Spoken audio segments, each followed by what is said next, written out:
उत्तर प्रदेश के एटा जिले से ऑनर किलिंग की एक रूह कपा देने वाली वारदात की खबर सामने आई है। यहाँ एक पिता ने अपनी झूठी शान की खातिर 1 महीने पहले दुल्हन बनी अपनी बेटी और उसके पति की बड़ी ही बेदर्दी से गला काट कर हत्या कर दी। बताया जा रहा है दोनों ने 1 महीने पहले ही घर से भागकर प्रयागराज के आर्य समाज मंदिर में शादी कर ली थी और लड़की शनिवार को ही समझौते के बाद अपने घर वापस लौटी थी और अगले दिन यानी रविवार को उसका प्रेमी लड़की से मिलने के लिए उसके घर पहुंच गया। दोनों छत पर बैठकर बातचीत कर रहे थे, तभी लड़की के घर वालों ने उन्हें मिलते हुए देख लिया, जिसके बाद आग बबूला घर वालों ने दोनों को लाठी डंडों से बुरी तरह से पीटना शुरू कर दिया और फिर पहले लड़की का और फिर बाद में लड़के का गला काट दिया गया। लड़की के शव को छत पर छोड़ दिया जबकि लहूलुहान लड़के को पड़ोसी की छत पर फेंक दिया गया। गाँव वालों की सूचना पर पुलिस मौके पर पहुंची, देखा तो लड़के की सांसें चल रही थी, जिसका वीडियो भी सामने आया है जिसमें वह तड़पता हुआ दिखाई दे रहा है। पुलिस प्रेमी को सीएचसी लेकर पहुंची, जहां से उसे जिला अस्पताल के लिए रेफर कर दिया गया, लेकिन बीच रास्ते में ही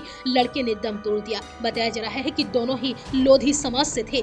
फिलहाल पुलिस ने लड़की के पिता को हिरासत में ले लिया है। शुरुआती जांच में सामने आया है कि पिता ने अपने बेटों के साथ मिलकर इस पूरी वारदात को अंजाम दिया है। आपको बता दें कि ये पूरी वारदात जिला मुख्यालय से 30 किलोमीटर दूर जथेरा थाने के गड़िया सुहागपुर गाँव की है। यहाँ रहने वाले शिवानी और दीपक दोनों के घरों के बीच की दूरी 150 मीटर है। 3 साल पहले दोनों का अफेयर शुरू हुआ था और फिर दोनों ने शादी करने का फैसला कर लिया, लेकिन उनकी इस शादी के खिलाफ घर वाले थे, इसलिए बेटी को पिछले साल नवंबर में उसके फूफा के घर कन्नौज में भेज दिया गया। लेकिन दोनों की फोन पर लगातार बातचीत चलती रही और फिर आखिर में दोनों ने घर से भागकर शादी करने का प्लान बना लिया। 11 नवंबर को लड़की ने दीपक को मिलने के लिए बुलाया। इसके बाद दोनों प्रयागराज भाग गए और उसी दिन प्रयागराज के आर्य समाज मंदिर में उन्होंने शादी रचा ली। इसके बाद दोनों प्रयागराज में ही एक कमरा लेकर रहने लगे। लड़का वहां प्राइवेट जॉब करता था। इधर परिवार वाले दोनों को खोजने में जुटे हुए थे। 15 दिसंबर को दोनों के ही परिवार के लोग कन्नौज के सकरावा थाने पहुंचे। वहां दोनों के परिवारों के बीच में समझौता हुआ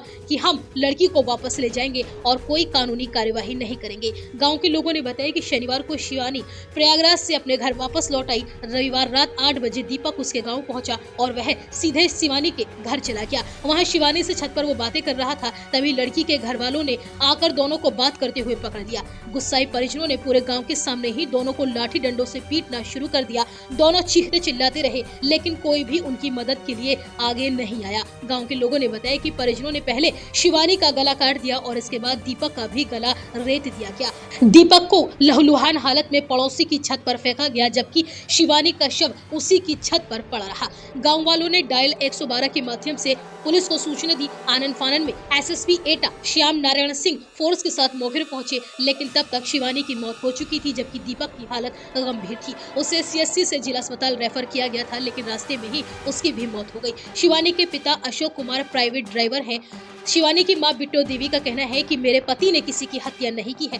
वहीं प्रेमी दीपक की मौत से पिता राधेश्याम और मां कृष्णा देवी का रो रो कर बुरा हाल है। दीपक के चचेरे भाई उमेश कुमार ने बताया कि दोनों ने घर से भागकर शादी कर ली थी और गांव में समझौता हो गया था, लेकिन इसके बाद भी दोनों को छत पर मारकर फेंक दिया गया। यह सब गाँव के लोगों की आंखों के सामने हुआ, लेकिन किसी ने भी उन्हें नहीं बचाया। वहीं इस पूरी वारदात के बारे में एसएसपी श्याम नारायण सिंह ने बताया कि दोनों के शवों को पोस्टमार्टम के लिए भेज दिया गया है और लड़की के पिता अशोक कुमार को हिरासत में ले लिया गया है और साथ ही अन्य आरोपियों की तलाश जारी है। हत्या का मुकदमा दर्ज कर लिया गया है। गांव के लोगों और दोनों के परिवारों से पूछताछ की जा रही है। इस पूरे मामले में दोषियों के खिलाफ सख्त से सख्त कार्यवाही की जाएगी।